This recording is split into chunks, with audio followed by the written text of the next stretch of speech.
December always brings out this deep sense of nostalgia for me.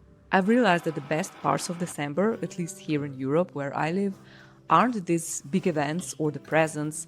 They are the slow days, the informal social gatherings, and the feeling that life slows down for a bit and we don't look at the clock that much. So in today's video, while I cook some of my favorite winter meals, I want to share how I'm trying to bring that feeling back into my own home and how to reclaim that, let's say, simplistic abundance you can enjoy this holiday season.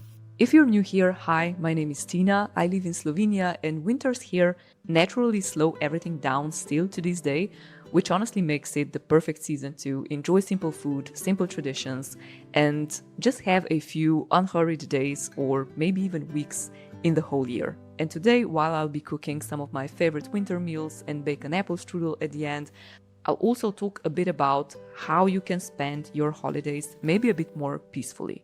I've already mentioned the simplistic abundance, and what I mean by that is not necessarily more things, not necessarily the kind of abundance that comes from buying more, having more, but the kind that comes from intentionally taking your time for the small pleasures in life, let's say.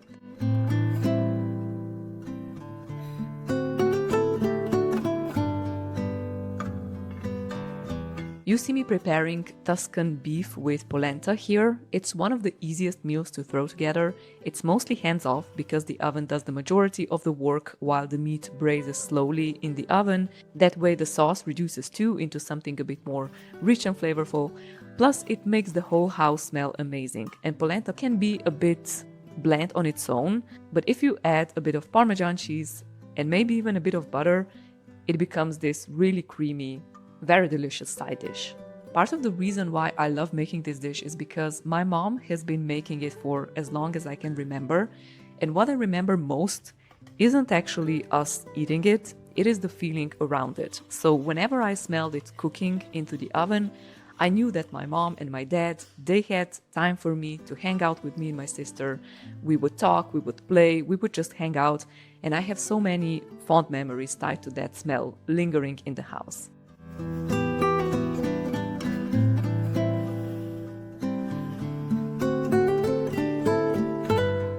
And on that note, I know it's easy to get swept up in everything you could be doing in December, both as moms and homemakers. I could make homemade ornaments or decorate the house perfectly, bake every day, organize daily activities. But again, when I think back on my own childhood, the memories that I treasure most were simply spending time with my family, with my parents, my grandparents, cousins, friends. And back then, I feel like parents didn't concern themselves as much with having a long list of activities for us kids. I think that's a fairly new concept, and I'm not saying it's bad, I'm just saying that we all need a reminder sometimes that kids actually know how to have a great time, even if we don't prepare a particular activity for them to do. If we just give them a safe space, lots of love, some company, and that should be more than enough, honestly.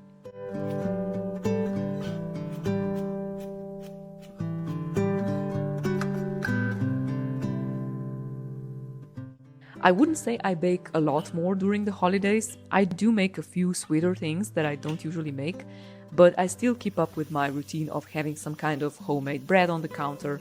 And this year is actually the first year that I have a grain mill in my kitchen, which makes bread baking a bit more challenging, but also a lot more interesting. So I'm testing out all of our holiday recipes with freshly milled flour, and let's just say I'm never bored. I'm really not.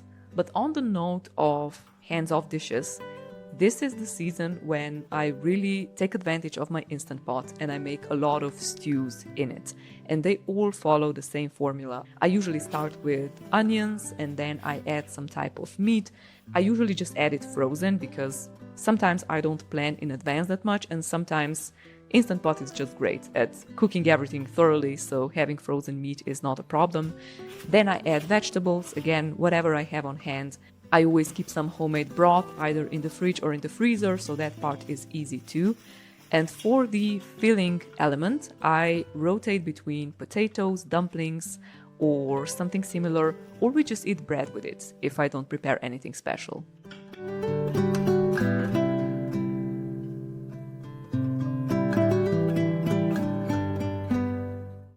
I also recently got into the habit of thickening my stews with sourdough discard. I almost always have some discard in the fridge that I know is a bit redundant, so I usually try to use it before I feed my starter again. And I use it mainly in things like pancakes or Kaiserschmarrn, anything that has a sweeter batter. And now I've discovered that it's great to use in broths as well, because all you do is add 2 or 3 tablespoons of sourdough discard to a jar, fill it with water, shake it really well so the discard kind of disperses, and then you don't taste it in the stew at all, and it gives you practically the same result as thickening your stew with flour. So that's just another, I would say, fun way, creative way to use your discard if you're not doing that already.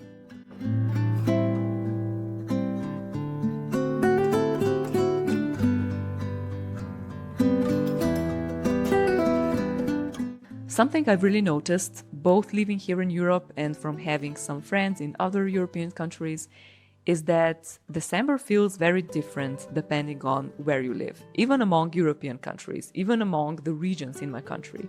And then, of course, I imagine it's even more different if you're from the US or from non-Western cultures. And it's always interesting for me to, let's say, watch American movies and just notice how the holiday season is portrayed and how is it different from what I'm experiencing.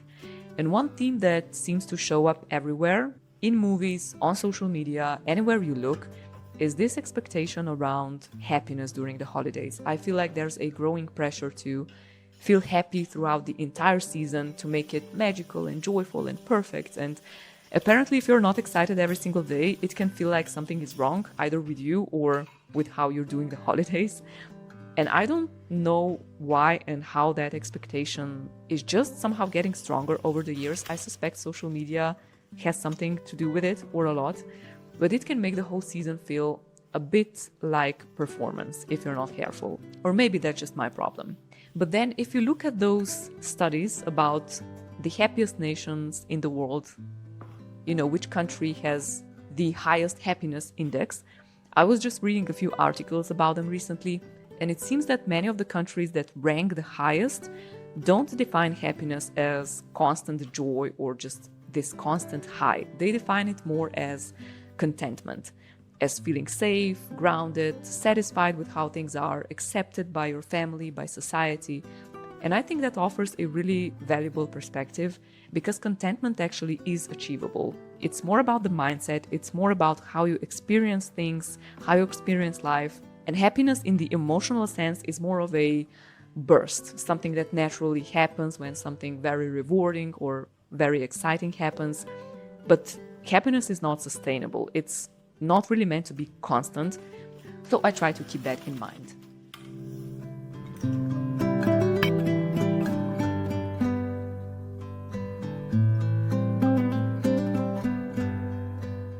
Because in this video I'm reflecting a lot on my own childhood, I just want to point out that I have nothing against change. I think change can be very good. I don't think we have to do everything traditionally, and I think it's important to create your own family traditions as well. I mean, my grandmother certainly didn't have an instant pot to cook her stews in, and that's the change I really appreciate. But I have noticed that some changes, especially in the last few years, are maybe not for the better, and I'm not convinced that they are really making our lives better. For example, there's Black Friday. I know that's a bit controversial, and even though I kind of participate in it, and I know for some people it's a good chance to buy something they maybe couldn't afford otherwise, Black Fridays for me only really existed for the past 5, maybe 10 years. They were not really popular here until recently. So just a couple of years ago, the end of November didn't revolve around shopping at all. People weren't thinking about gifts yet or buying things for themselves. It was still just regular November, and it really wasn't until the start of December, maybe around 10th of December, that things slowly picked up and people started really easing into the holiday season. So being bombarded with holidays everywhere for more than 1 month is really something quite new. What also changed in the last few decades, and this might sound funny, is how and when we give each other gifts. So Saint Nicholas, and not Santa, was actually the one who brought presents to me when I was a child, and Santa wasn't really a thing here. I think he became popular a bit later, not in my childhood. I would say it was 10 years ago, that he really took off here, mostly through music and just general exposure to American culture, I would say. And then where I live, we have a similar experience of being exposed to a different culture, and that's why we have Grandfather Frost. And I suspect he comes from a time when our region was being heavily influenced by Russia in the past. So now suddenly we have 3 occasions where gifts can be exchanged: St. Nicholas, Santa, and Grandfather Frost. Most families choose one to focus on, sometimes 2, but thankfully most people have the common sense not to go all in on all 3. But I just thought I would share this because I still find it hilarious almost every year to really pick, okay, which old wise man will bring me gifts this year.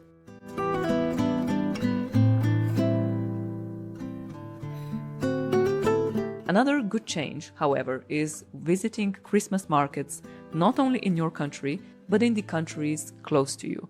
So Christmas markets are a huge tradition in Europe. Everyone goes to at least one Christmas market, sometimes several, and for many people that's a really great excuse to travel a little further than they normally would during this time of year. And a lot of my friends visit Christmas markets in Austria or Germany because they really are something else there, and they are so worth the trip. But on the other hand, Christmas markets are one of those things that I don't get to do very often now that I have small kids, mostly because it's just so impractical. Of course, we could go if we really wanted to, but I'm also okay with skipping a few years in this season of life and maybe just visit the nearest one. But still, I won't lie, I can't wait for the days where we will be able to go again without diapers, without a stroller, and experience this great holiday vibe that they have. And that's also something to keep in mind, that holidays in different seasons of your life might look different, and there's absolutely nothing wrong with that. By the way, if you're a bit confused about what's happening in the video right now, I don't blame you. What you're seeing is me with a little help from my sons making apple strudel.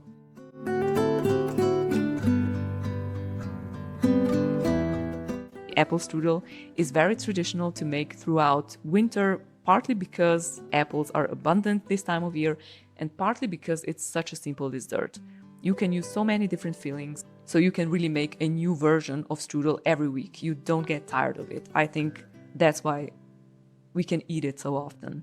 On this occasion, we had some farmer's cheese to use up, and one of my sons insisted on adding dried cranberries and raisins, and we always go big on cinnamon. Then I like to grate some butter over the top to make it a bit more decadent, and it's just such a flexible dessert, and again, something I have very fond childhood memories of, so I'm trying to keep the tradition alive in my family as well.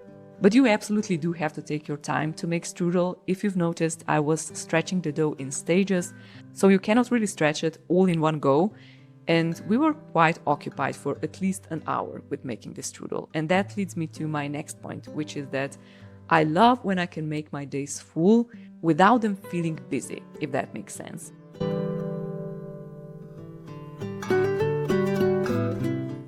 I like to not look at the clock too much, maybe just use meals as some kind of orientation timestamps. So for example, things that we need to do or want to do before lunch or after or right before dinner and so on. And again, in this modern age, it's a luxury we cannot really afford for the majority of the year, and if you have a chance to live like that for at least a week or 2, use up some vacation days around Christmas or New Year's. I know this way I always get back to my normal routines, refreshed and inspired. And maybe the biggest thing that we can all do for ourselves this December is to give ourselves permission to rest, to take things off our plates, to spend our days in this unhurried way. I know that when we're raising our glasses here, when we're gathering around the table with extended family, there's always 2 things we're toasting to: the blessings of the previous year and to many good things that we hope will happen in the years to come. And that first part, the reflection on the year that is coming to an end, is a very important aspect that I think gets a bit forgotten sometimes, because it reminds us of everything that we can feel grateful for, everything we did and lived through.